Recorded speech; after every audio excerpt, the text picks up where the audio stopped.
जहाँ घटिला ताहा भल थिला, जहाँ घटिब ताहा भल हेब। निजकु मो पाखरे छाड़ी दियो, तुमर काम रे ध्यान दियो। कर्म निस्वार्थपर एवं पापहीन हेबा उचित। कृष्ण दुष्टमानंकु मध्य सेमानंकर भूल संशोधन करिवार सुजोग देथिले, कारण से कोनोसी मनुष्य को हत्या करिबा को चाहु नथिले, बरं तांको भितरे थिबा मंद बुद्धि को हत्या करिबा को चाहुथिले।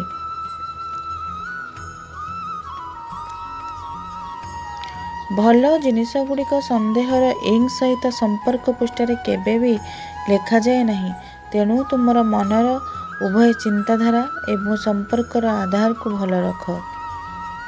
मोहग्रस्त हेतु कर्तव्य पथर विमुख हेबा मूर्खता, कारण यह आपणको स्वर्गरे पहुँचीबार साहाय्य करिब नाही किंबा आपणकर ख्याति बढ़ाइब नाही। एही वस्तु जगतर नियम, जहाँकि जिनिस उत्पन्न हुए किछि समय पर्यंत रही थाए एवं शेष रे अदृश्य हुए, सेगुड़ी को शरीर हेउ किंबा फल।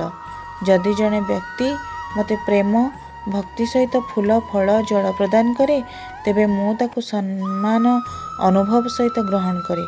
से मोर प्रिय भक्त होई जाए। जहाँ वास्तव नुहे भय कर नाही, केबे होई नथिला एवं केबे हेबो नाही।